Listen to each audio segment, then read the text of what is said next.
Nako, biglang kumalat.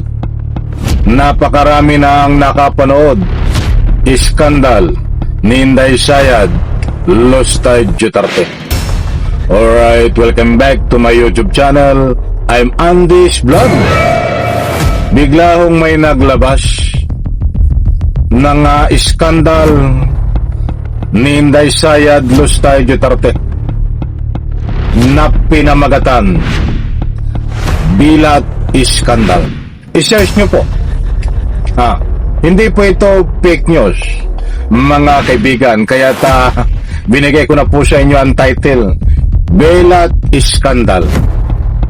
May kasama ho dito sa iskandal itong si Inday Sayad, habang naglalaro ho sa iskandal na kanilang ginagawa. Nako, ay magagalit ho kayo, maiinis, pagtatawanan nyo ho kapag napanood nyo ito, mga kaibigan.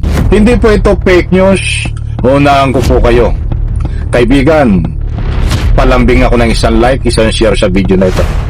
Kung nagustuhan nyo po, please subscribe my YouTube channel. Heto, mga kaibigan, nako, ito po ay ilang oras pa lang nakakaraan. Ito ang trending na usapin ngayon. At ayon ho sa ibabahagi ko po sa inyo, nako, grabe ho, mga kaibigan. Sabi ko nga po sa inyo, sa magandang salita, pinaglalaruan ho ni Sara Duterte dito sa iskandal na ito. Muli kong inuulit, ang pamagat ng iskandal, bilat iskandal. Talagang matindi, mga kaibigan. Hindi ka na nahiya, Inday Sayad, Lustay? Sa bagay, wala ka namang hiya. O ito, mga kaibigan, huwag na natin patagalin. Kapanapanabig, kapag mayroon po kayong pagkakataon, ay samahan niyo po ako na panoorin ang ibabahagi ko po sa inyo. Sana hindi blurred, O yun, hindi blurred, Ito, panoorin po natin, mga kaibigan. Nako, sinasabi dyan ng isang Antonio Pagong received 100,000 pesos for the payment of purchase of information. Antonio Pagong. Ito yung tanong now. Do you have personal knowledge? Sa Tagalog, nakita mo ba si Colonel La Chica na nagbigay ng 100,000 pesos in confidential funds sa isang Antonio Pagong? Yes or no? Nakita mo ba si Colonel La Chica nagbigay ng pera niyan 100,000 pesos to Antonio Pagong? Nakita mo ba siya o hindi? Hindi ko siya nakita, Your Honor, kasi wala po ako doon sa ground. Siya po ang nag-implement, Your Honor. Let's go to P181620 Timon Andrew Pusa. Pusa. Timon Andrew Pusa, nakatanggap ng 100,000 pesos rental of transport vehicle. Same sagot ba? Hindi nyo nakita si Colonel La Chica nagbigay ng pera, hindi po 100,000 pesos sa isang Timon Andrew Pusa? Hindi po ba? Hindi ko po. Kasi wala ako doon, Your Honor. I-disperse ko lang sa kanya ang pera. Siya po ang nag-implement. Crystal clear. Mga kaibigan, huwag po kayong bibitaw, dahil dito ho ang bilat iskandal ni Inday Sayad, Lustay Duterte ay ipapakita ho. Ipi-play po dito sa video na ito. Ito ho. Let's go to PIA 1069. PIA 1069. This time, isang Don Piang received 250,000 pesos for the payment of rental transports. Hindi nyo rin nakita si Kala ko, tagpis ang Nako, ay nag-commercial. na Ito. nagbigay ng 250,000 pesos sa isang Don Piang. Kasi wala ka doon. Di po ba? Opo, Your Honor. Yes. Let's go to P182229.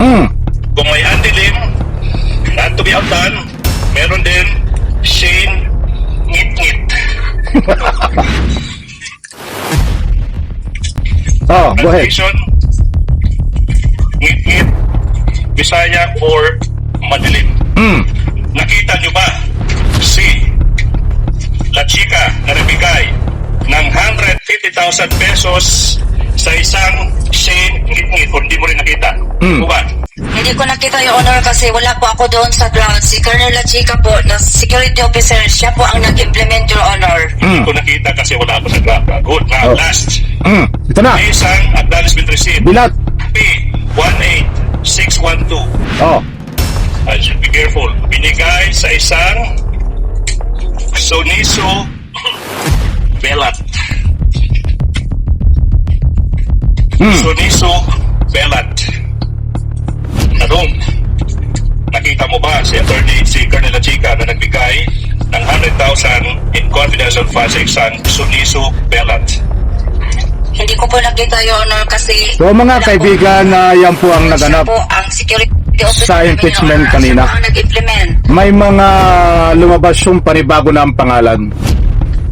Heto, para sa lubos nyo po pangunawa, ipaplas ko po sa screen. Bilisan na natin, baka tayo kulangin sa oras. Nandyan mga kaibigan, ang mga pangalan na bagong lumabas.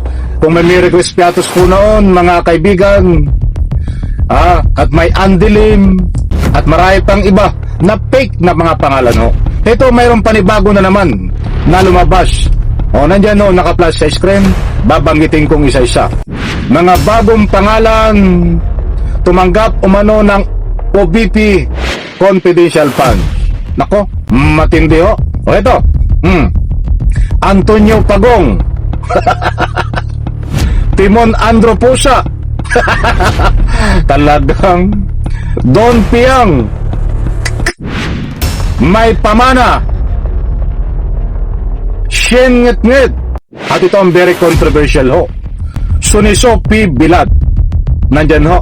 Yung mga nabanggit kong pangalan, mga kaibigan, ay mga fake name, nakasangkot ho, nakasama ni Inday Sayad Lustay na pinangalanan ng testigo ngayon diyan po sa paglilitis sa Senado.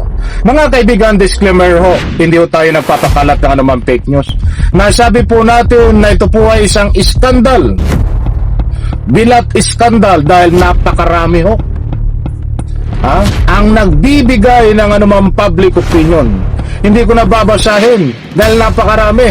Kahit pasyalan nyo ho ang comment section ngayon sa malaking stream media at kahit dito sa post ko sa bawat vlog ko, na ang sabi ng taong bayan, pipera ang kanyang tagasunod, pipera ang mga didilis o DDS na sinasabi ho nila sa kanilang komento. Isa na namang iskandal ni Inday Sayad Lustay ito na pinamagatang bilat iskandal. Dahil may napanggit po diyan na bilat. Anong pangalan yon? Baka ako magkamali. Suniso P. Bilat. Nandiyan po, pinakita ko kanina.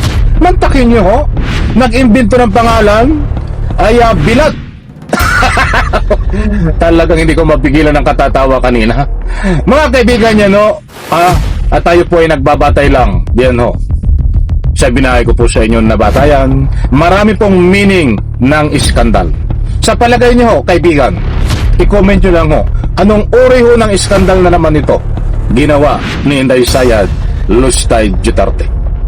Nako, sabi nga ng ating mga kaibigan, yanong galing ni Inday Sayad maglaro dito ho para makuha niya at manakaw di umano itong pera na pinadaan sa confidential funds ay gumagawa ho ng mga imbentong pangalan. Pinaglalaruan ho tayo, mga kaibigan. Bilat iskandal, nandyan ho sa comment section. I-search nyo po. Ang dami ho nagbibigay ng public opinion. Pinamagatang bilat iskandal, Inday Sayad Lustay Duterte. Nakasama ho. Diyan no, sa binahay ko po sa inyo. Kaibigan, isang like, isang share sa video na ito. Salamat po.